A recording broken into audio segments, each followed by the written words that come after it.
बहुत पुराने जमाने की बात है, जब दुनिया में नेकी और बदी का संघर्ष हर जगह जारी था। उस दौर में एक बहुत बड़ा और खूबसूरत शहर हुआ करता था जिसका नाम था मदीनतुल-मन। इस शहर का नाम सुनकर ही लोगों को अमन और सुकून का एहसास होता था। शहर की गलियों में शांति थी, बाजारों में ईमानदारी थी और लोगों के दिलों में अल्लाह का खौफ था। यहाँ के लोग 5 वक्त की नमाज अदा करते थे, गरीबों की मदद करते थे और एक दूसरे से मोहब्बत से पेश आते थे। लेकिन हर रोशनी के साथ अंधेरा भी होता है और हर अच्छाई के साथ बुराई भी मौजूद होती है। इस शहर में भी 3 ऐसे इंसान रहते थे जो बाकी लोगों से बिल्कुल अलग थे। ये तीनों चोर थे, लेकिन आम चोर नहीं। ये वो चोर थे जिन्होंने चोरी को अपना पेशा बना लिया था, अपनी जिंदगी का मकसद बना लिया था। इन तीनों के नाम थे करीम, सलीम और नदीम। तीनों की उम्र लगभग 30 साल के आसपास थी और तीनों ने मिलकर एक ऐसा गिरोह बना रखा था जो पूरे शहर में दहशत फैलाता था। करीम तीनों में सबसे बड़ा और सबसे चालाक था। उसकी आंखें बाज की तरह तेज थी और वो दूर से ही भाप लेता था कि कहाँ क्या है। उसका दिमाग बिजली की तरह तेज चलता था और वो हमेशा योजनाएं बनाता रहता था। करीम को अपनी चतुराई पर बहुत घमंड था और वो अक्सर कहा करता था कि दुनिया में कोई ताला ऐसा नहीं जो वो न खोल सके, कोई तिजोरी ऐसी नहीं जिसे वो न तोड़ सके। उसके हाथ सुनार के हाथों जितने कुशल थे, लेकिन अफसोस कि वो इस हुनर का इस्तेमाल हराम कमाई के लिए करता था। सलीम दूसरा चोर था और वो अपनी ताकत के लिए मशहूर था। उसका जिस्म पहलवानों जैसा मजबूत था और उसकी बाहों में इतनी ताकत थी कि वो लोहे की छड़ें भी मोड़ सकता था। सलीम का काम था भारी सामान उठाना और जरूरत पड़ने पर रास्ते में आने वाली रुकावटों को हटाना। वो दरवाजे तोड़ सकता था, दीवारें गिरा सकता था और अगर कोई उनका रास्ता रोकने की कोशिश करता तो उसे बेहोश कर सकता था। लेकिन सलीम सिर्फ ताकतवर ही नहीं था, बल्कि बहुत निर्दयी भी था। उसके दिल में किसी के लिए कोई हमदर्दी नहीं थी और वो अपने फायदे के लिए कुछ भी कर सकता था। नदीम तीसरा चोर था और वो सबसे कम उम्र का था, लेकिन उम्र में छोटा होने के बावजूद वो बहुत खतरनाक था। नदीम की खासियत थी उसकी फुर्ती और चपलता। वो बिल्ली की तरह चुपचाप चल सकता था, छिपकली की तरह दीवारों पर चढ़ सकता था और चिड़िया की तरह ऊंची जगहों से कूद सकता था। उसके कदमों में कोई आवाज नहीं होती थी और वो अंधेरे में भी ऐसे देख लेता था जैसे दिन की रोशनी हो। नदीम का काम था पहले जगह का जायजा लेना, रास्ते तलाशना और चोरी के बाद भागने के रास्ते तैयार रखना। वो तीनों में सबसे चंचल था, लेकिन उसका दिल भी पत्थर की तरह सख्त था। ये तीनों चोर मदीनतुल-मन के बाहरी इलाके में एक पुराने और खाली मकान में रहते थे। वो मकान कभी किसी अमीर व्यापारी का था, लेकिन अब वो टूट फूट चुका था और लोग उसे भूथा मानते थे। इसीलिए कोई उस तरफ जाता नहीं था और ये तीनों चोरों के लिए बिल्कुल सही छुपने की जगह थी। मकान के अंदर एक बड़ा कमरा था जहाँ तीनों अपना चोरी का माल छुपाते थे। वहाँ सोने के सिक्के थे, चांदी के बर्तन थे, कीमती कपड़े थे और न जाने क्या क्या। हर चीज किसी न किसी के घर से चुराई गई थी। किसी की मेहनत की कमाई थी, किसी के आंसुओं की कीमत थी। तीनों चोर रात के अंधेरे का इंतजार करते थे और जब पूरा शहर सो जाता था तब वो अपने काम पर निकल पड़ते थे। वो काले कपड़े पहनते थे ताकि अंधेरे में नजर न आए और अपने चेहरे पर कपड़ा लपेट लेते थे ताकि कोई पहचान न सके। फिर वो शहर की गलियों में ऐसे घूमते थे जैसे शिकारी जंगल में शिकार ढूंढते हैं। उन्हें पता होता था कि किस घर में क्या है, किस व्यापारी के पास कितना माल है और किस अमीर आदमी ने अपना खजाना कहाँ छुपा रखा है। एक रात की बात है, तीनों चोर अपने ठिकाने में बैठे थे और अगली चोरी की योजना बना रहे थे। करीम ने एक नक्शा फर्श पर फैला रखा था और वो उस पर उंगली रखकर समझा रहा था कि उन्हें कहाँ जाना है। उसने बताया कि शहर के बीच में एक बहुत बड़े साहूकार का घर है जिसका नाम है सेठ अब्दुल रहमान। सेठ अब्दुल रहमान शहर के सबसे अमीर आदमियों में से एक था और उसके पास सोने चांदी का बहुत बड़ा खजाना था। करीम ने पता लगाया था कि सेठ अगले हफ्ते एक बड़े सौदे के लिए दूसरे शहर जा रहा है और उसका घर कुछ दिनों के लिए खाली रहेगा। सलीम ने ये सुनकर अपनी मुट्ठियां भींची और कहा कि ये उनके लिए सोने का मौका है। उसने कहा कि अगर वो सेठ का पूरा खजाना लूट ले तो उन्हें महीनों तक कोई काम नहीं करना पड़ेगा। नदीम भी उत्साहित हो गया और उसने कहा कि वो पहले से ही सेठ के घर का जायजा ले चुका है और उसे घर में घुसने का रास्ता मिल गया है। उसने बताया कि सेठ के घर की पिछली दीवार में एक छोटी सी खिड़की है जो अक्सर खुली रहती है। और उस खिड़की से अंदर जाया जा सकता है। तीनों ने तय किया कि वो अगली रात को ही सेठ के घर में चोरी करेंगे। करीम ने सबको नसीहत की कि इस बार बहुत सावधानी से काम करना होगा, क्योंकि सेठ के घर में पहरेदार भी है। लेकिन तीनों को अपनी काबिलियत पर इतना भरोसा था कि उन्हें लगा कि कोई उन्हें पकड़ नहीं सकता। वो अपनी पिछली कामयाबियों को याद करके मुस्कुराते रहे और अपनी अगली लूट का ख्वाब देखने लगे।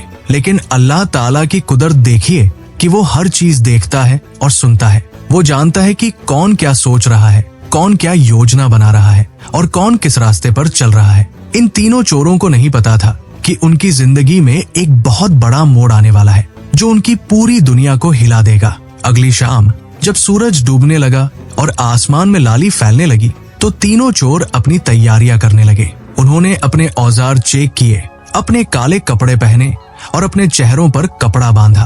करीम ने अपने साथ ताले खोलने के औजार रखे, सलीम ने एक भारी हथौड़ा और रस्सी ली और नदीम ने एक लंबी छड़ी और एक छोटा चाकू रखा। वो तीनों तैयार थे, लेकिन वो नहीं जानते थे कि अल्लाह ताला ने उनके लिए क्या तैयार कर रखा है। जब रात का अंधेरा गहरा हो गया और पूरा शहर सो गया तो तीनों चोर अपने ठिकाने से निकले और सेठ अब्दुल रहमान के घर की तरफ चल पड़े।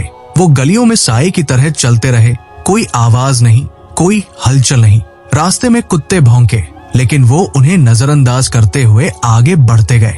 चांद आसमान में चमक रहा था, लेकिन बादल उसे बार बार ढक लेते थे, जैसे प्रकृति भी इस पाप को देखना नहीं चाहती थी। आखिरकार वो सेठ के घर के पास पहुंच गए। घर बहुत बड़ा और भव्य था, ऊंची दीवारें थी और मुख्य दरवाजे पर एक पहरेदार सोया हुआ था। तीनों चोरों ने एक दूसरे को इशारा किया और घर के पीछे की तरफ चले गए। वहां जैसा नदीम ने बताया था, एक छोटी सी खिड़की थी जो आधी खुली थी। नदीम ने पहले अपना सिर अंदर डालकर देखा, फिर अपने पूरे शरीर को अंदर खिसका लिया। फिर उसने अंदर से खिड़की पूरी खोल दी और करीम और सलीम को भी अंदर बुला लिया। तीनों अब सेठ के घर के अंदर थे। अंदर बहुत अंधेरा था, लेकिन खिड़की से आती चांद की हल्की रोशनी में उन्हें रास्ता दिख रहा था। घर के अंदर महंगे फर्नीचर थे, दीवारों पर कीमती पेंटिंग्स थी और हर जगह अमीरी की झलक थी। लेकिन तीनों चोरों को इन चीजों में कोई दिलचस्पी नहीं थी। उन्हें तो सिर्फ सेठ का खजाना चाहिए था। करीम ने इशारे से बाकी दोनों को पीछे आने को कहा और वो तीनों धीरे धीरे घर के अंदर बढ़ने लगे। उन्हें पता था कि सेठ का तहखाना घर के सबसे नीचे है और वहीं पर उसका सारा सोना चांदी रखा है। वो सीढ़ियों से नीचे उतरने लगे, हर कदम बहुत सावधानी से रखते हुए, ताकि कोई आवाज न हो। जब वो तहखाने में पहुंचे तो उन्होंने देखा कि वहां एक बड़ा लोहे का दरवाजा है और उस पर एक बहुत मजबूत ताला लगा हुआ है। करीम ने अपने औजार निकाले और ताला खोलने लगा। उसकी उंगलियां बहुत माहिर थी और कुछ ही मिनटों में उसने ताला खोल दिया। दरवाजा धीरे धीरे खुला और तीनों चोरों ने अंदर झांका। अंदर का दृश्य देखकर उनकी आंखें चमक उठीं। वहां सोने के सिक्कों से भरी बोरियां थी, चांदी के बर्तनों से भरे संदूक थे, हीरे जवाहरात के थैले थे और न जाने क्या क्या। इतना खजाना देखकर तीनों के दिल तेजी से धड़कने लगे। सलीम ने फुसफुसाते हुए कहा कि ये तो उन्होंने जो सोचा था उससे कहीं ज्यादा है। नदीम की आंखों में लालच की चमक थी और करीम के चेहरे पर एक शैतानी मुस्कान आ गई। तीनों ने तुरंत काम शुरू कर दिया। सलीम ने भारी बोरियां उठानी शुरू की, करीम ने संदूक खोलकर कीमती चीजें निकालनी शुरू की और नदीम ने सब कुछ बड़े थैलों में भरना शुरू किया। वो इतने खुश थे कि उन्हें अपने आसपास कुछ नजर नहीं आ रहा था। उन्हें ये नहीं पता था कि अल्लाह ताला उन्हें देख रहा है और हर पाप का हिसाब रखा जा रहा है। जब उन्होंने जितना माल उठा सकते थे उतना इकट्ठा कर लिया तो तीनों ने एक दूसरे को देखा और मुस्कुराए। करीम ने कहा कि अब उन्हें जल्दी से यहाँ से निकलना चाहिए क्योंकि रात ज्यादा नहीं बची है। तीनों ने भारी थैले उठाए और तहखाने से बाहर निकल आए। वो फिर से सीढ़ियां चढ़कर ऊपर आए और उसी खिड़की की तरफ बढ़े जिससे वो अंदर आए थे। लेकिन जैसे ही वो खिड़की के पास पहुंचे उन्हें बाहर से कुछ आवाजें सुनाई दी। उन्होंने रुककर ध्यान से सुना और उन्हें एहसास हुआ कि बाहर कुछ लोग हैं। शायद किसी ने उन्हें देख लिया था या शायद पहरेदार जाग गया था। तीनों के दिल तेजी से धड़कने लगे और उन्हें घबराहट होने लगी। करीम ने फौरन फैसला लिया कि उन्हें किसी दूसरे रास्ते से भागना होगा। नदीम ने इशारा किया कि घर के दूसरी तरफ एक दरवाजा है जो बगीचे में खुलता है। तीनों उस तरफ दौड़ पड़े, अपने भारी थैले उठाए हुए। वो जल्दी जल्दी उस दरवाजे तक पहुंचे और उसे खोलने की कोशिश करने लगे। सलीम ने अपनी ताकत लगाकर दरवाजा धक्का दिया और वो खुल गया। तीनों बाहर निकले और भागने लगे। वो बगीचे से होते हुए दीवार तक पहुंचे और नदीम ने फुर्ती से दीवार फांद ली। फिर उसने ऊपर से रस्सी फेंकी और करीम और सलीम ने भी अपने थैलों को और फिर खुद को ऊपर खींचा। तीनों दीवार के दूसरी तरफ कूद गए और अंधेरी गलियों में भागने लगे। वो तेजी से भागते रहे, रुकते नहीं, पीछे मुड़कर देखते नहीं। उनके दिल में डर भी था और रोमांच भी। उन्होंने सोचा कि वो फिर से सफल हो गए हैं, फिर से बच गए हैं, लेकिन उन्हें नहीं पता था कि असली इम्तिहान अभी शुरू नहीं हुआ था। जब वो शहर के बाहरी इलाके में पहुंच गए और उन्हें यकीन हो गया कि कोई उनका पीछा नहीं कर रहा, तो उन्होंने रुककर सांस ली। तीनों हाफ रहे थे, पसीने से तर थे, लेकिन उनके चेहरों पर संतोष था। करीम ने कहा कि उन्हें अब अपने ठिकाने पर नहीं जाना चाहिए, क्योंकि हो सकता है कि लोग वहां उन्हें ढूंढने आए। उसने सुझाव दिया कि वो शहर से बाहर निकल जाए और कुछ दिनों के लिए किसी सुरक्षित जगह पर छुप जाए। तीनों ने ये तय किया कि वो शहर से दूर रेगिस्तान की तरफ चले जाएंगे। वहां कोई नहीं जाता था और वो आराम से अपना लूटा हुआ माल बांट सकते थे। फिर वो अलग अलग रास्ते से अलग अलग शहरों में चले जाएंगे और अपनी नई जिंदगी शुरू कर देंगे। तीनों ने अपना सफर शुरू किया। वो पूरी रात चलते रहे, शहर से दूर होते गए और सुबह होते होते वो रेगिस्तान के किनारे पर पहुंच गए। सूरज निकलने लगा था और आसमान में सुनहरी रोशनी फैल रही थी, लेकिन इस खूबसूरती में तीनों चोरों को कोई दिलचस्पी नहीं थी। वो बस अपनी लूट के बारे में सोच रहे थे। रेगिस्तान का विशाल फैलाव तीनों चोरों के सामने था। जहाँ तक नजर जाती थी, सिर्फ रेत के टीले नजर आते थे। सुबह की धूप अभी तेज नहीं हुई थी, लेकिन हवा में गर्मी का एहसास होने लगा था। तीनों चोर थके हुए थे, क्योंकि उन्होंने पूरी रात सफर किया था और वो भारी थैले भी उठाए हुए थे। लेकिन उनकी थकान उनके लालच के सामने कुछ भी नहीं थी। वो बस एक सुरक्षित जगह ढूंढना चाहते थे, जहां वो अपना लूटा हुआ माल बांट सके। करीम ने आसपास नजर दौड़ाई और दूर एक पुराने खंडहर को देखा। वो शायद कभी कोई सराय या किला रहा होगा, लेकिन अब सिर्फ टूटी हुई दीवारें बची थी। उसने सलीम और नदीम को इशारा किया और तीनों उस खंडहर की तरफ चल पड़े। रेत में चलना मुश्किल था, हर कदम के साथ पैर धंस जाते थे, लेकिन तीनों ने हिम्मत नहीं हारी। आखिरकार वो उस खंडहर तक पहुंच गए।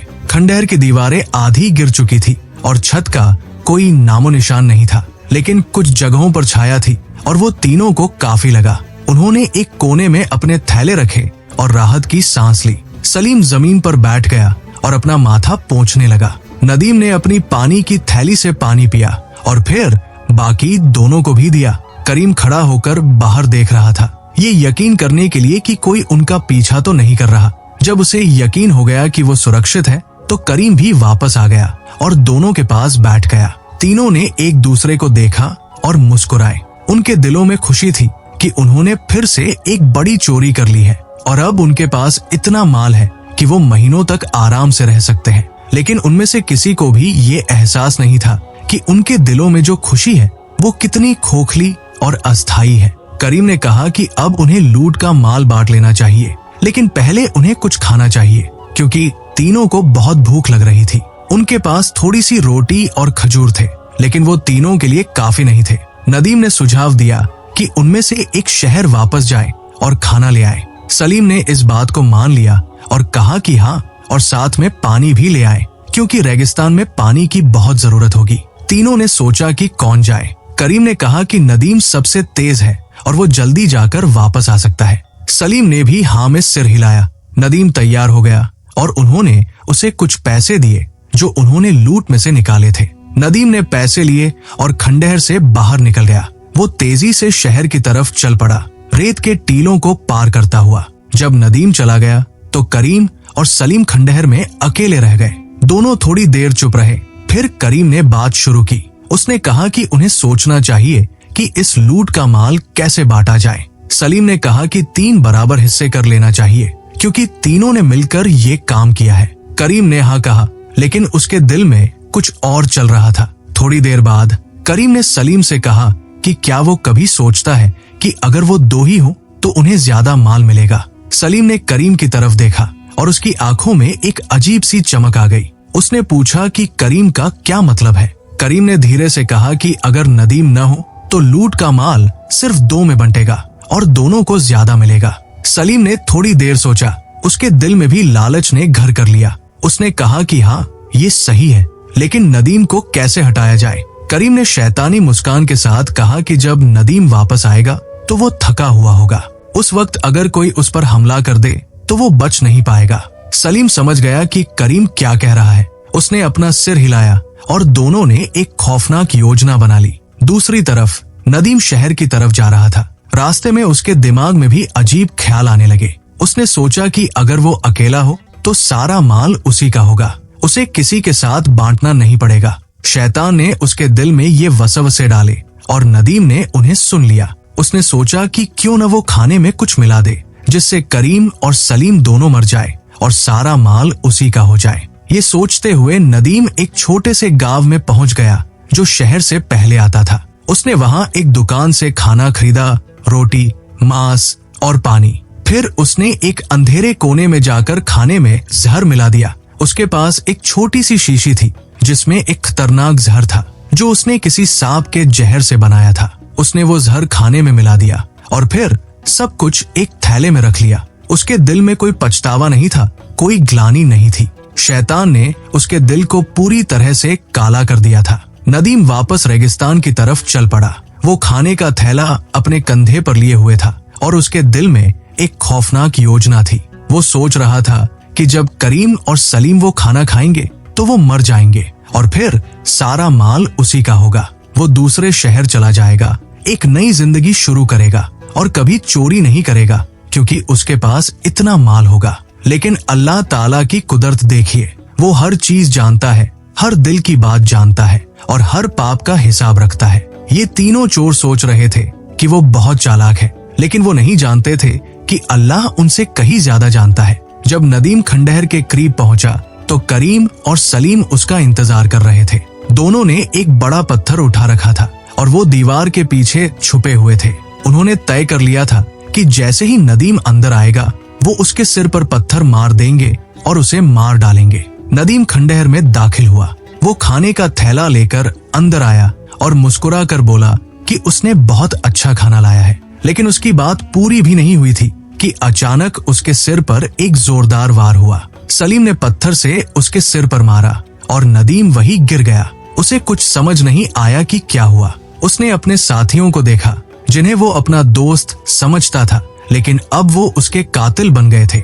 नदीम की आंखों में दर्द था, धोखे का दर्द, विश्वासघात का दर्द। उसने अपना हाथ अपने सिर पर रखा और खून बहता महसूस किया। उसने करीम और सलीम की तरफ देखने की कोशिश की, लेकिन उसकी नजर धुंधली हो रही थी। कुछ ही पलों में नदीम की सांस रुक गई और उसकी रूह उसके जिस्म से निकल गई। करीम और सलीम ने एक दूसरे को देखा। उन्होंने अभी अभी एक इंसान को मार डाला था, अपने ही साथी को मार डाला था, लेकिन उनके दिलों में कोई पछतावा नहीं था। उन्हें बस ये खुशी थी कि अब लूट का माल सिर्फ 2 में बंटेगा। सलीम ने नदीम की लाश को उठाया और खंडहर के बाहर फेंक दिया। उसने कहा कि रेगिस्तान में जानवर इसे खा जाएंगे और कोई पता नहीं चलेगा। दोनों वापस खंडहर में आए और उन्होंने देखा कि नदीम खाने का थैला लेकर आया था। करीम ने कहा कि पहले खाना खा लेते हैं, फिर माल बांट लेंगे। सलीम भी बहुत भूखा था और उसने हाँ कह दी। दोनों ने थैला खोला और खाना निकाला। उन्हें नहीं पता था कि वो खाना जहर से मिला हुआ है जिसे नदीम ने उन्हें मारने के लिए मिलाया था। दोनों ने खाना शुरू किया। रोटी बहुत अच्छी थी, मांस स्वादिष्ट था। वो भूख से खा रहे थे और उन्हें कुछ भी अजीब नहीं लगा। उन्होंने पूरा खाना खा लिया और फिर पानी पिया।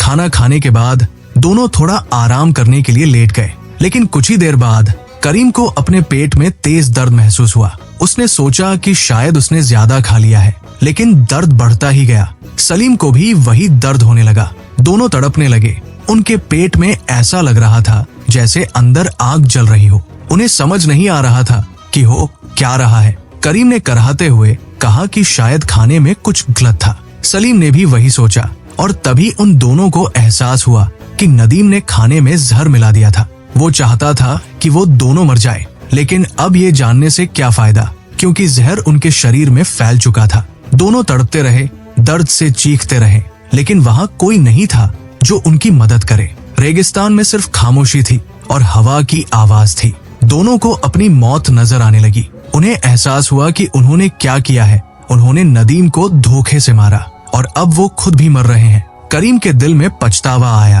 उसने सोचा कि उसने अपनी पूरी जिंदगी चोरी करते हुए गुजारी, लोगों को धोखा दिया और अब अपने ही साथी को मार डाला। उसे अपने किए हुए गुनाहों का एहसास हुआ, लेकिन अब बहुत देर हो चुकी थी। सलीम भी वही सोच रहा था। उसे अपनी ताकत पर बहुत घमंड था, लेकिन अब वो ताकत उसे नहीं बचा सकती थी। दोनों धीरे धीरे कमजोर होते गए। उनकी सांसें धीमी पड़ने लगी और उनकी आंखें बंद होने लगी। आखिरकार करीम की सांस रुक गई और कुछ देर बाद सलीम भी मर गया। तीनों चोर जो कुछ घंटे पहले अपनी लूट पर खुश हो रहे थे, अब मर चुके थे।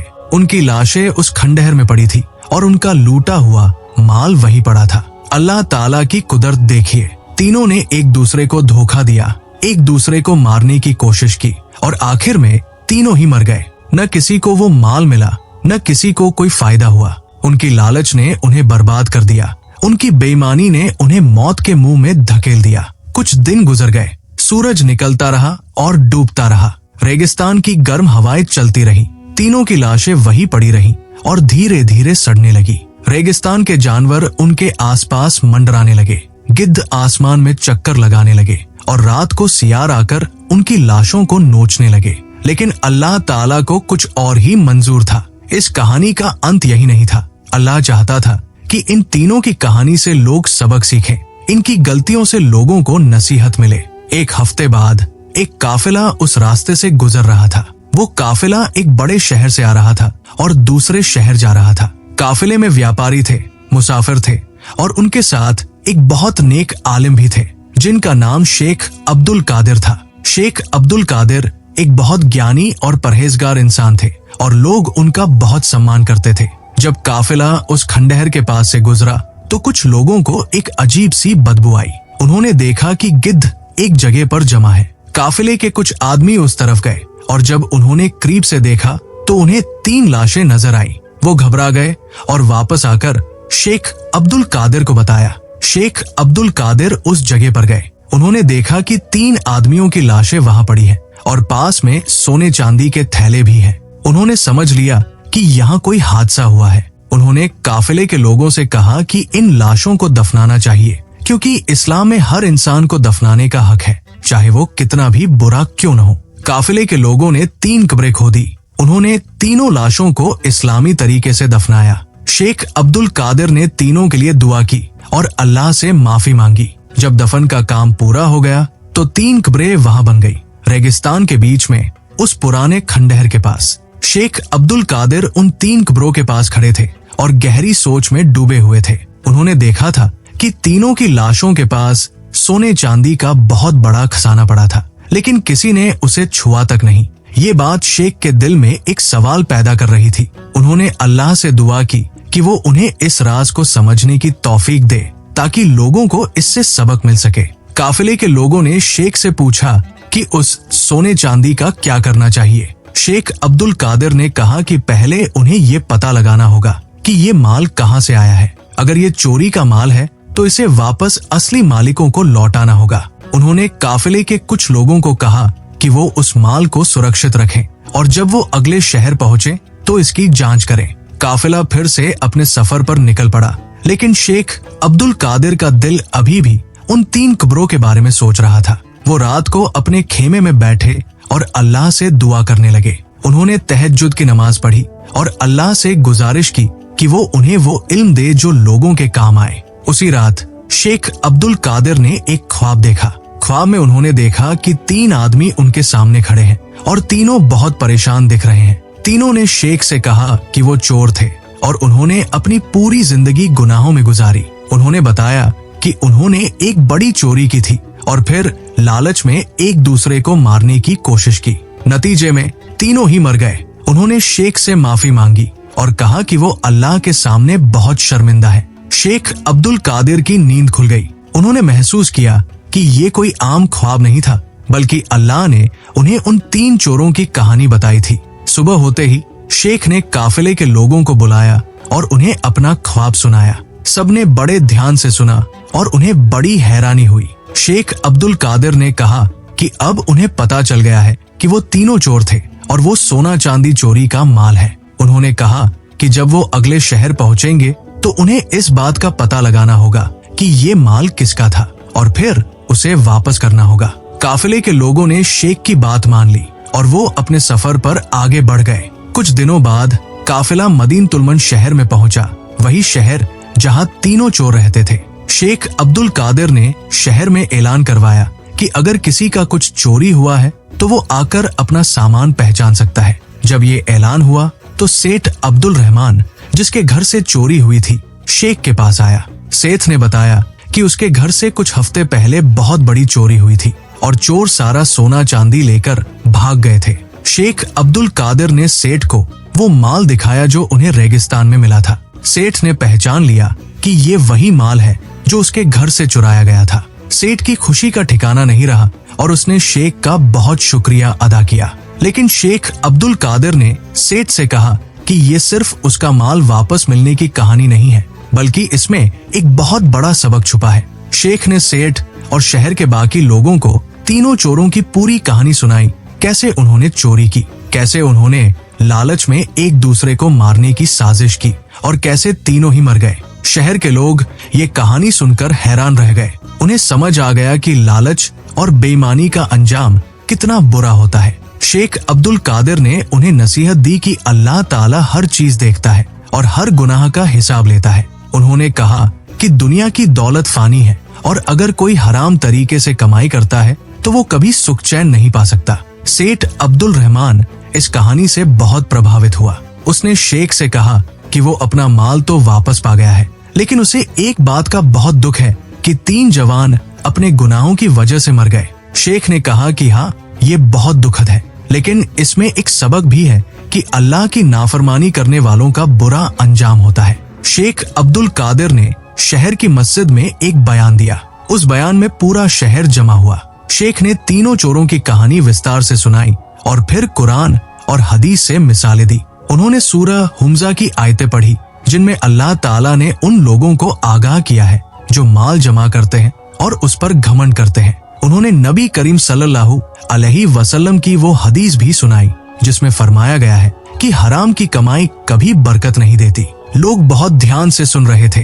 कुछ लोगों की आंखों में आंसू थे, कुछ लोग अपने गुनाहों पर पछता रहे थे। शेख ने कहा कि अल्लाह बहुत मेहरबान है और अगर कोई सच्चे दिल से तौबा करे तो अल्लाह उसे माफ कर देता है, लेकिन तौबा करनी चाहिए जिंदगी रहते, मौत से पहले, क्योंकि मौत के बाद कोई मौका नहीं मिलता। बयान के बाद बहुत से लोगों ने शेख के पास आकर अपने गुनाहों का इकरार किया और तौबा की। कुछ लोग ऐसे थे जो छोटी मोटी बेईमानी करते थे, कुछ लोग झूठ बोलते थे, कुछ लोग दूसरों का हक मारते थे। सबने तौबा की और अल्लाह से वादा किया कि अब वो सीधे रास्ते पर चलेंगे। सेठ अब्दुल रहमान ने भी एक अहम फैसला लिया। उसने कहा कि जो माल उसे वापस मिला है उसका एक बड़ा हिस्सा वो गरीबों और जरूरतमंदों में बांट देगा।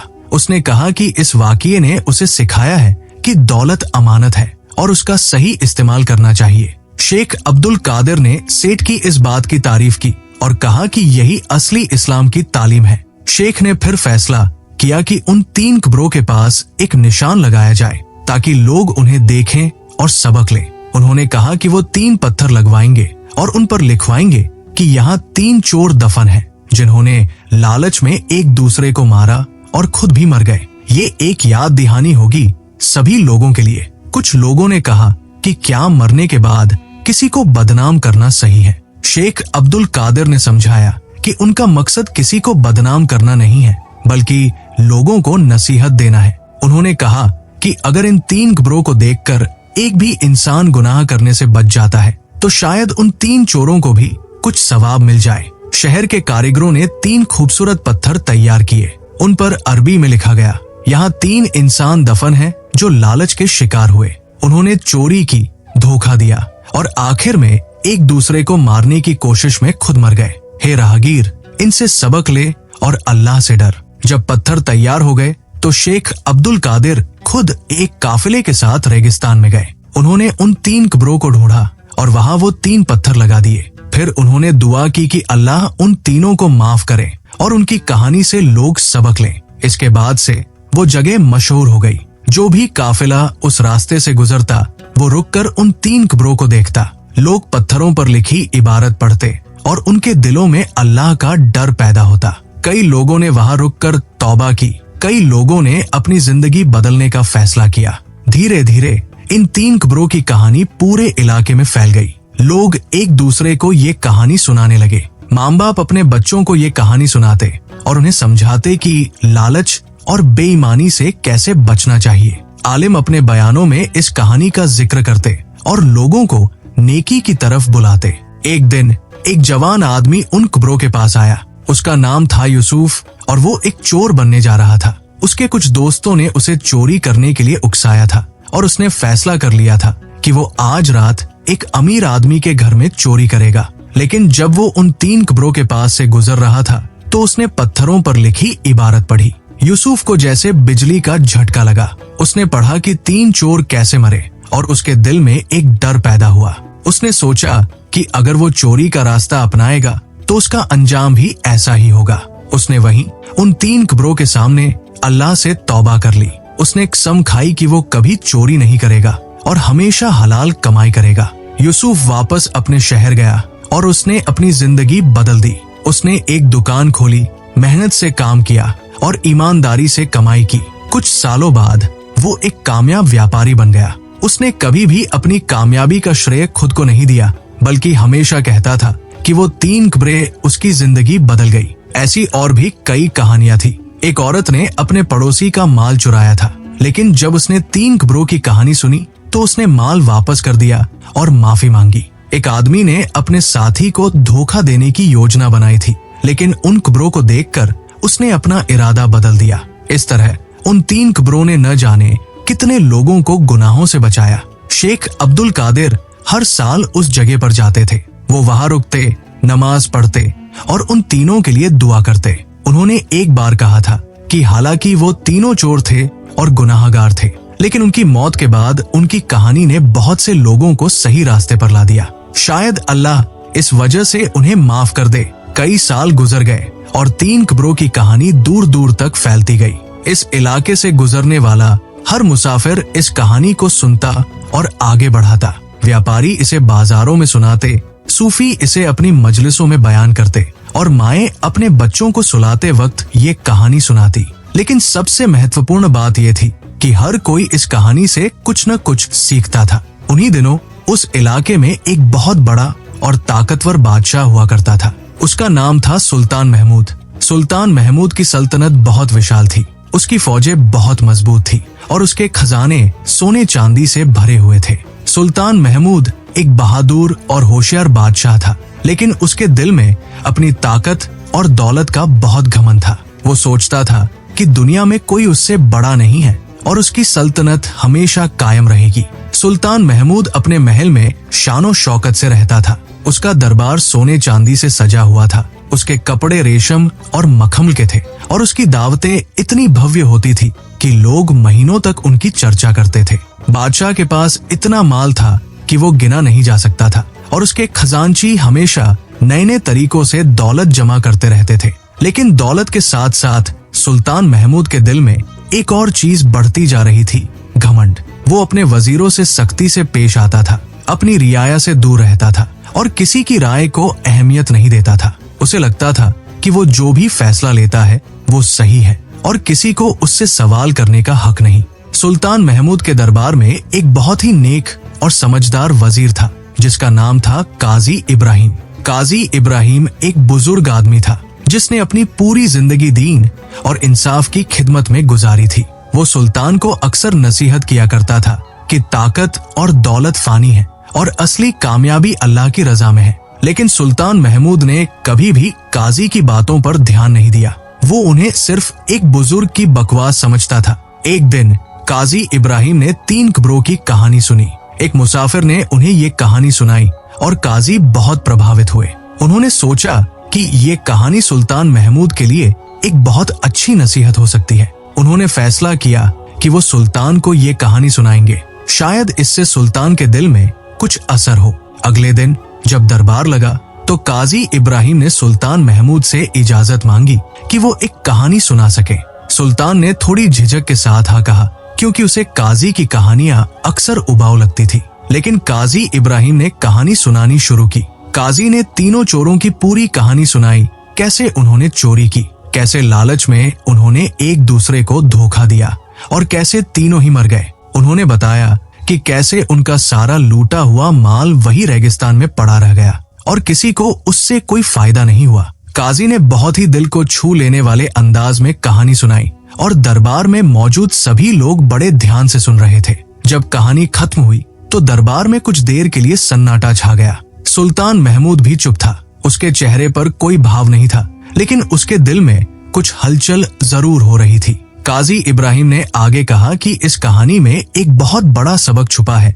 लालच और घमंड इंसान को बर्बाद कर देते हैं। सुल्तान महमूद ने काजी की तरफ देखा और थोड़ी नाराजगी से कहा कि ये कहानी सुनाने का मकसद क्या है? क्या काजी उसे कोई इशारा देना चाह रहे हैं? काजी इब्राहिम ने बड़ी विनम्रता से कहा कि नहीं, वो तो बस एक कहानी सुना रहे हैं, लेकिन हर कहानी में कुछ न कुछ सीखने को मिलता है। सुल्तान महमूद ने काजी की बात को खारिज कर दिया और दरबार खत्म कर दिया। लेकिन उस रात जब वो अपने शाही बिस्तर पर लेटा तो उसे नींद नहीं आई। उसके दिमाग में बार बार उन 3 चोरों की कहानी घूमती रही। उसने सोचा कि वो 3 चोर इतनी बड़ी लूट लेकर भी खुश नहीं रह सके, क्योंकि उनके दिलों में लालच था। वो एक दूसरे पर भरोसा नहीं कर सके और नतीजे में सब बर्बाद हो गए। सुल्तान महमूद ने अपने आप से सवाल किया, क्या वो भी उन चोरों की तरह है? क्या उसके पास इतना माल होने के बावजूद भी उसे सुकून है? क्या वो अपने वजीरों पर, अपनी रियाया पर भरोसा करता है, या उसे भी हर वक्त शक रहता है? ये सवाल उसके दिल में चुभने लगे। अगली सुबह सुल्तान महमूद ने काजी इब्राहिम को बुलाया। उसने काजी से कहा कि वो उन 3 कब्रों को देखना चाहता है। काजी थोड़ा हैरान हुआ, लेकिन उसने कहा कि ठीक है, वो सुल्तान को वहां ले जा सकता है। सुल्तान ने तुरंत हुक्म दिया कि एक छोटा सा काफिला तैयार किया जाए और वो रेगिस्तान की तरफ रवाना होंगे। कुछ दिनों की यात्रा के बाद सुल्तान महमूद और उसका काफिला उस जगह पर पहुंचा जहां 3 कब्रें थी। जब सुल्तान ने उन कब्रों को देखा और उन पर लगे पत्थरों पर लिखी इबारत पढ़ी तो उसके दिल में एक अजीब सा एहसास हुआ। वो घोड़े से उतरा और कब्रों के करीब गया। सुल्तान महमूद वहां कुछ देर तक खड़ा रहा, सोचता रहा। उसने उन 3 आदमियों के बारे में सोचा जो कभी जिंदा थे, जिनके सपने थे, लेकिन लालच ने उन्हें बर्बाद कर दिया। उसने सोचा कि वो खुद भी तो इतनी दौलत जमा कर रहा है, इतनी ताकत इकट्ठा कर रहा है, लेकिन क्यों? क्या वो भी उन चोरों की तरह अपनी दौलत के साथ ही मर जाएगा और कुछ भी साथ नहीं ले जा पाएगा? अचानक सुल्तान महमूद को एक बात समझ आई। उसने महसूस किया कि दुनिया की हर चीज अस्थायी है। उसकी सल्तनत, उसका माल, उसकी ताकत, सब कुछ एक दिन खत्म हो जाएगा। जो चीज हमेशा रहेगी वो है उसके नेक आमाल और अल्लाह की रजा। सुल्तान ने काजी इब्राहिम की तरफ देखा और कहा कि आज उसे एक बहुत बड़ा सबक मिला है। उसने कहा कि वो अब तक अपनी ताकत और दौलत पर घमंड करता रहा, लेकिन ये 3 कब्रें उसे याद दिला रही है कि हर इंसान को एक दिन मरना है और अपने आमाल का हिसाब देना है। काजी इब्राहिम की आंखों में खुशी के आंसू आ गए। उन्होंने अल्लाह का शुक्र अदा किया कि उनकी दुआएं कबूल हुई और सुल्तान के दिल में तब्दीली आई। सुल्तान महमूद ने वहीं उन 3 कब्रों के सामने 2 रकात नमाज पढ़ी और अल्लाह से माफी मांगी। उसने तौबा की कि अब वो अपनी रियाया के साथ न्याय करेगा, अपनी दौलत का सही इस्तेमाल करेगा और घमंड नहीं करेगा। वापसी के सफर में सुल्तान महमूद बहुत शांत और सोच में डूबा हुआ था। जब वो अपनी सल्तनत में वापस पहुंचा तो उसने कई बड़े फैसले लिए। उसने अपने खजाने का एक बड़ा हिस्सा गरीबों में बांट दिया। उसने अपनी रियाया के लिए अस्पताल और मदरसे बनवाए। उसने अपने वजीरों और अफसरों को हुक्म दिया कि वो हर किसी के साथ न्याय करें, चाहे वो अमीर हो या गरीब। सुल्तान महमूद ने अपनी जिंदगी का तरीका भी बदल दिया। वो अब पहले की तरह शानो शौकत में नहीं रहता था। उसने अपनी दावतों को कम कर दिया, अपने शाही कपड़ों को साधारण बना दिया और ज्यादा वक्त अल्लाह की इबादत में गुजारने लगा। वो हर जुमे को मस्जिद में आम लोगों के साथ नमाज पढ़ता था और उनकी फरियादें सुनता था। रियाया को अपने बादशाह में ये तब्दीली देखकर बड़ी हैरानी हुई। पहले तो लोगों को यकीन नहीं हुआ, लेकिन जब उन्होंने देखा कि सुल्तान सच में बदल गया है तो उनके दिलों में अपने बादशाह के लिए मोहब्बत और इज्जत बढ़ गई। लोग कहने लगे कि अल्लाह ने उन्हें एक नेक बादशाह दिया है। सुल्तान महमूद ने एक और काम किया। उसने हुक्म दिया कि उन 3 कब्रों के आसपास एक छोटी सी मस्जिद बनाई जाए, ताकि जो भी उस रास्ते से गुजरे वो वहां रुके, नमाज पढ़े और उन 3 चोरों की कहानी से सबक ले। उसने वहां पानी की व्यवस्था भी करवाई और मुसाफिरों के लिए एक सराय बनवाई। जब मस्जिद बनकर तैयार हो गई तो सुल्तान महमूद खुद वहां गया और उसका उद्घाटन किया। उसने वहां एक बयान भी दिया जिसमें उसने अपनी रियाया को बताया कि कैसे इन 3 कब्रों ने उसकी जिंदगी बदल दी। उसने कहा कि हर इंसान को अपने आमाल का हिसाब रखना चाहिए और मौत को याद रखना चाहिए। सुल्तान की इस तब्दीली की कहानी भी दूर दूर तक फैल गई। दूसरे बादशाहों ने भी जब ये सुना तो उन्हें भी सोचने पर मजबूर होना पड़ा। कुछ ने सुल्तान महमूद से मिलने के लिए सफरनामे किए और उससे सीखा कि कैसे एक नेक और इंसाफ पसंद बादशाह बनना चाहिए। साल दर साल गुजरते गए और 3 कब्रों की कहानी एक पीढ़ी से दूसरी पीढ़ी तक पहुंचती रही। सुल्तान महमूद ने जो मस्जिद बनवाई थी वो एक मशहूर जगह बन गई। दूर दूर से लोग वहां आते थे, न सिर्फ नमाज पढ़ने के लिए बल्कि उन 3 कब्रों को देखने के लिए भी। हर कब्र के पास लगा पत्थर एक खामोश मुबल्लिग की तरह था जो हर आने वाले को नसीहत देता था। समय के साथ साथ उस इलाके में बहुत से बदलाव आए। बादशाह बदले, सल्तनतें बदली, लेकिन वो 3 कब्रें वही रही। मस्जिद की देखभाल करने के लिए एक मुतवल्ली मुकर्रर किया गया था जो पीढ़ी दर पीढ़ी अपनी जिम्मेदारी निभाता रहा। हर मुतवल्ली अपने बच्चों को वो कहानी सुनाता था और उन्हें समझाता था कि इस जगह की कितनी अहमियत है। एक दिन बरसों बाद उसी इलाके में एक नया बादशाह आया। उसका नाम था सुल्तान अयूब। सुल्तान अयूब एक जवान और महत्वाकांक्षी बादशाह था। उसने अपनी तलवार की धार से कई लड़ाइयां जीती थी और बहुत बड़ी सल्तनत कायम की थी, लेकिन उसके दिल में भी वही बीमारी थी जो कभी सुल्तान महमूद के दिल में थी, घमंड और दुनिया की मोहब्बत। सुल्तान अयूब को अपनी ताकत पर इतना भरोसा था कि वो सोचता था कि कोई भी उसे हरा नहीं सकता।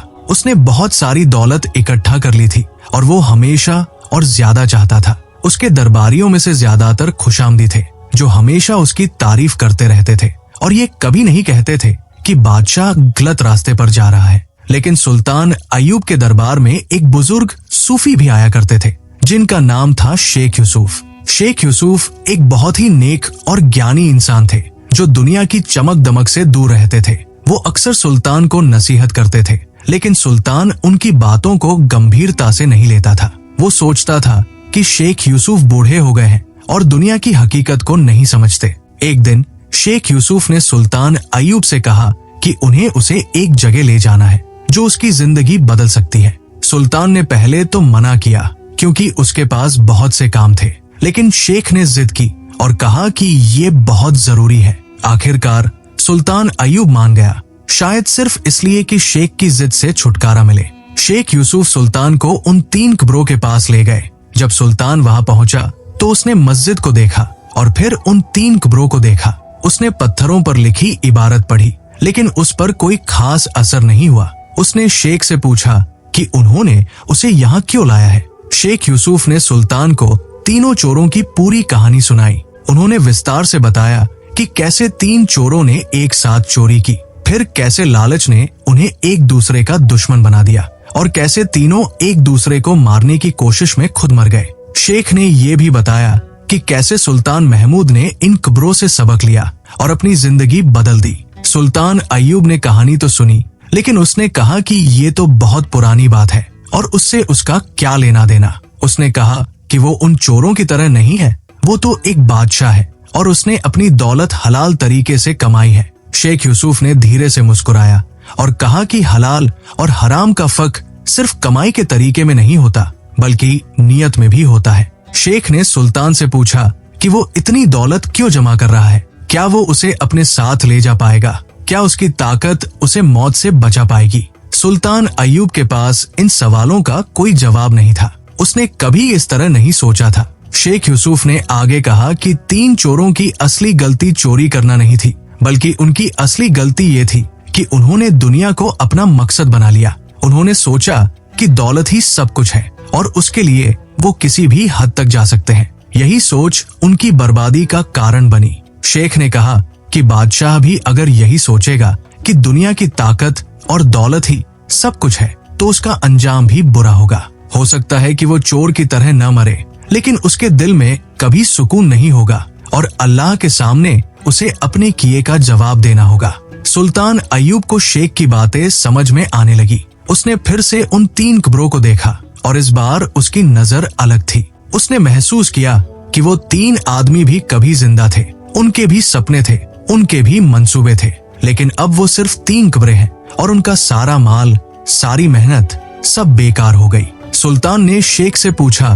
कि वो क्या करे। शेख यूसुफ ने कहा कि सबसे पहले तो उसे अपनी नीयत साफ करनी होगी। उसे ये समझना होगा कि बादशाहत एक जिम्मेदारी है, न कि ताकत दिखाने का जरिया। उसे अपनी रियाया की खिदमत करनी होगी, न कि उन पर राज करना होगा। उसे अपनी दौलत को सही जगह खर्च करना होगा, न कि उसे जमा करते रहना होगा। शेख ने सुल्तान को कुरान की एक आयत याद दिलाई, जिसमें अल्लाह ताला फरमाता है कि हर जान को मौत का मजा चखना है। शेख ने कहा कि मौत एक हकीकत है जिससे कोई नहीं बच सकता और हर इंसान को एक दिन अल्लाह के सामने हाजिर होना है। उस दिन न दौलत काम आएगी, न ताकत, बस नेक आमाल काम आएंगे। सुल्तान अय्यूब के दिल में एक बदलाव आने लगा। उसने महसूस किया कि वो गलत रास्ते पर जा रहा था और अगर वो अभी नहीं संभला तो बहुत देर हो जाएगी।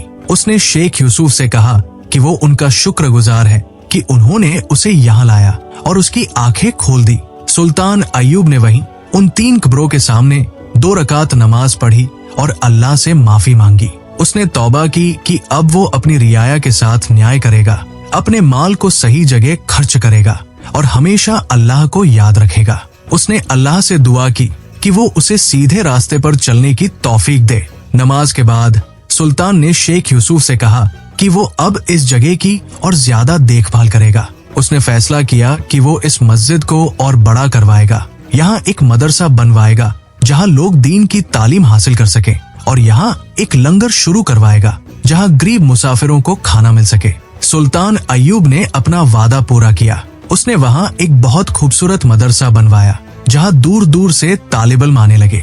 उसने एक बड़ा लंगर खाना भी बनवाया जहाँ रोजाना सैकड़ों लोगों को खाना मिलता था और सबसे अहम बात, उसने अपनी जिंदगी का तरीका बदल दिया। वो अब पहले की तरह घमंडी और दुनियादार नहीं रहा, बल्कि एक नेक और इंसाफ पसंद बादशाह बन गया। सुल्तान अय्यूब हर साल उन 3 कब्रों के पास जाता था और वहाँ कुछ वक्त गुजारता था। वो कहता था कि वो 3 कब्रें उसे याद दिलाती है कि जिंदगी बहुत छोटी है और हर पल का सही इस्तेमाल करना चाहिए। उसने अपने बेटे को भी वो कहानी सुनाई और कहा कि जब वो बादशाह बने तो इन कब्रों को कभी न भूले। समय गुजरता गया और सुल्तान अय्यूब बूढ़ा हो गया। जब उसकी मौत का वक्त करीब आया तो उसने अपने बेटे को बुलाया और उसे आखिरी नसीहत दी। उसने कहा कि दुनिया की हर चीज फानी है, सिर्फ अल्लाह बाकी रहने वाला है। उसने अपने बेटे से कहा कि वो हमेशा उन 3 कब्रों को याद रखे और उनसे सबक लेता रहे। सुल्तान अय्यूब की मौत के बाद उसका बेटा सुल्तान सलाहुद्दीन बना। सुल्तान सलाहुद्दीन ने अपने बाप की नसीहत को दिल से लगाया और वो भी एक बहुत नेक और इंसाफ पसंद बादशाह बना। उसने भी उन 3 कब्रों की परंपरा को जारी रखा और हर साल वहां जाता रहा। इस तरह पीढ़ी दर पीढ़ी 3 कब्रों की कहानी जिंदा रही। हर नया बादशाह, हर नया आलिम, हर नया मुसाफिर सब उन कब्रों को देखते और सबक लेते। कुछ लोग तो खास तौर से दूर से सफर करके वहां आते थे, सिर्फ इसलिए कि वो उन कब्रों को देखें और अपने आप को याद दिलाएं कि जिंदगी का असली मकसद क्या है। सदियां गुजर गई, दुनिया बदलती रही, शहर बनते और उजड़ते रहे, सल्तनतें आई और गई, लेकिन वो 3 कब्रें वही रही। आज भी अगर कोई उस इलाके में जाए तो उसे वो 3 कब्रें मिल जाएंगी। हो सकता है कि पत्थर पुराने हो गए हों, लिखावट धुंधली हो गई हो, लेकिन उनका पैगाम आज भी उतना ही साफ और मजबूत है। वो 3 कब्रें आज भी हर आने वाले से कहती है, लालच मत करो, धोखा मत दो, दुनिया को अपना मकसद मत बनाओ।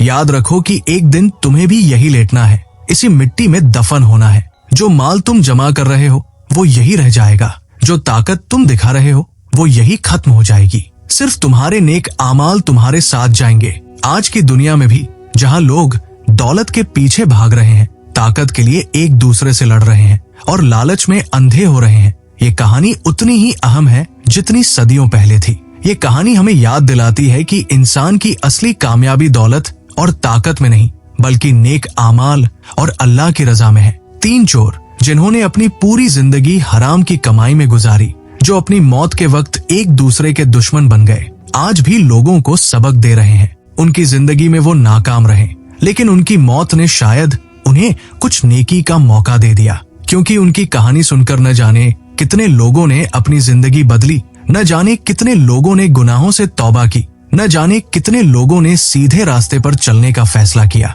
अल्लाह ताला की कुदरत देखिए कि वो किसी को भी किसी भी हालत में किसी भी तरीके से अपनी रहमत से नवाज सकता है। शायद उन 3 चोरों को भी अल्लाह ने इस तरीके से माफी का एक रास्ता दे दिया कि उनकी कहानी दूसरों के लिए सबक बन गई। आज जब भी कोई इंसान लालच में आने लगे, जब भी कोई धोखा देने का सोचे, जब भी कोई दुनिया की दौलत को सब कुछ समझने लगे, तो उसे इन 3 खबरों को याद करना चाहिए। उसे सोचना चाहिए कि क्या वो भी उन 3 चोरों की तरह अपनी लालच का शिकार बनना चाहता है, या वो अक्लमंदी से काम लेकर सीधे रास्ते पर चलना चाहता है। इस कहानी का सबसे बड़ा सबक ये है कि मौत एक हकीकत है और हर इंसान को एक दिन अल्लाह के सामने जवाब देना है। वहाँ न दौलत काम आएगी, न ताकत, न रिश्तेदार, न दोस्त, सिर्फ नेक आमाल और अल्लाह की रजा काम आएगी। इसलिए हर इंसान को चाहिए कि वो अपनी जिंदगी को इस तरह गुजारे कि जब मौत आए तो वो तैयार हो, अपने गुनाहों से तौबा करे, नेक काम करे, लोगों की मदद करे और अल्लाह की इबादत में लगा रहे। 3 खबरों की ये कहानी एक अमर सबक है जो हर जमाने में, हर जगह, हर इंसान के लिए जरूरी है। ये कहानी हमें सिखाती है कि दुनिया फानी है, अल्लाह बाकी है। ये कहानी हमें बताती है कि लालच इंसान को बर्बाद कर देता है और कनात इंसान को सुकून देती है। ये कहानी हमें याद दिलाती है कि एक दिन हम सबको भी कब्र में जाना है और वहाँ सिर्फ हमारे आमाल साथ होंगे। अल्लाह हम सबको इस कहानी से सबक लेने की तौफीक दे। अल्लाह हमें लालच, घमंड और दुनिया की मोहब्बत से बचाए।